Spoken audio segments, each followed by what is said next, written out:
Perkenalkan, nama saya Enda Susilawati, NIM 199010008.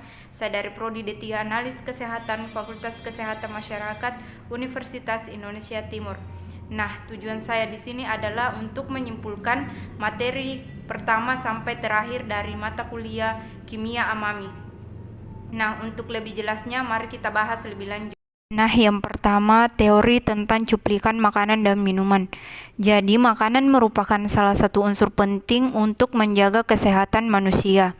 Undang-Undang Nomor 18 Tahun 2012 tentang pangan memuat bahwa pangan merupakan segala sesuatu yang berasal dari sumber hayati, produk pertanian, perkebunan, kehutanan, perikanan, peternakan, perairan, dan air, baik yang diolah maupun tidak diolah, yang diperuntukkan sebagai makanan atau minuman bagi konsumsi manusia, termasuk bahan tambahan pangan, bahan baku pangan, dan bahan lainnya yang digunakan dalam proses penyiapan, pengelolaan, atau pembuatan makanan dan minuman.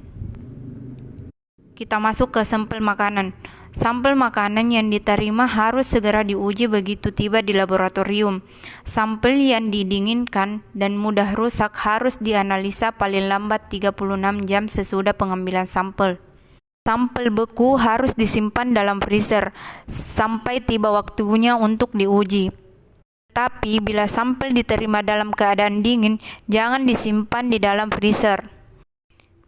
Beberapa bakteri seperti Vibrio banyak yang akan mati pada suhu sangat rendah. Untuk sampel yang tidak mudah rusak seperti makanan kaleng dapat disimpan pada suhu ruangan. Namun demikian, sampel tidak boleh disimpan terlalu lama karena ada mikroba yang dapat mati selama penyimpanan. Kita masuk ke minuman. Air bersih merupakan kebutuhan pokok manusia. Tidak ada manusia yang bisa hidup tanpa keberadaan air. Dalam tubuh manusia sendiri, hampir 95% terdiri dari air. Oleh sebab itu, air untuk kebutuhan manusia harus memenuhi persyaratan fisik, kimia, dan bakteriologis, maupun zat berbahaya lainnya. Air bersih yang tidak memenuhi persyaratan dapat menyebabkan penyakit-penyakit yang dapat disebabkan dan ditularkan melalui air. Misalnya tifus, kolera, disentri, muntaber, gatal-gatal di kulit, dan lain sebagainya.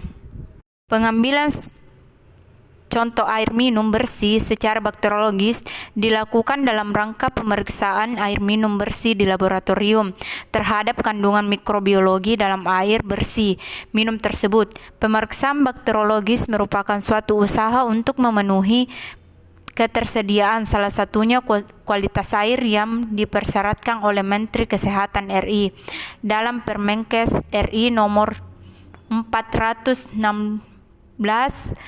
MKes PRS-9/1990 tentang syarat-syarat dan pengawasan kualitas air. Untuk materi kedua, kunjungan ke PT Yakult Indonesia.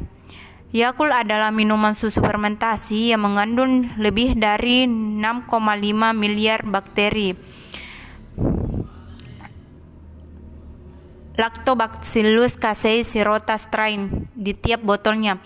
Bakteri Yakult termasuk ke dalam golongan bakteri yang terbukti aman bagi manusia, kuat dan tahan lama terhadap asam lambung dan cairan empedu, sehingga bisa sampai ke dalam usus kita dalam keadaan hidup dan terbukti bermanfaat untuk membantu menjaga pencernaan selalu baik.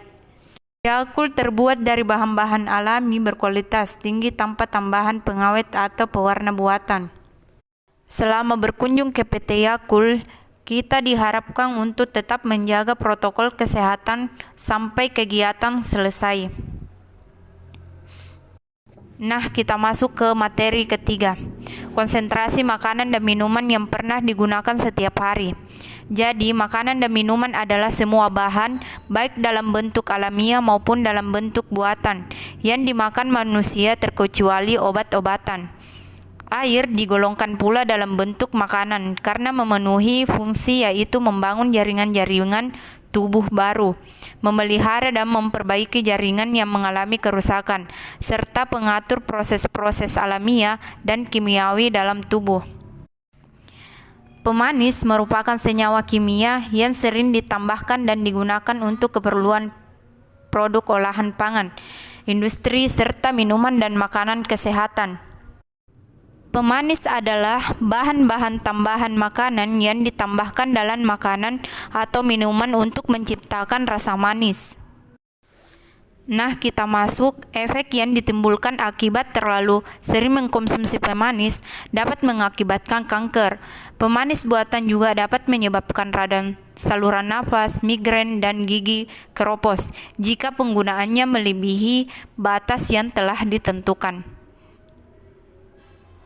Nah, itulah tadi kesimpulan dari materi-materi dari mata kuliah Kimia Amami. Nah, kurang dan lebihnya mohon dimaafkan. Assalamualaikum warahmatullahi wabarakatuh.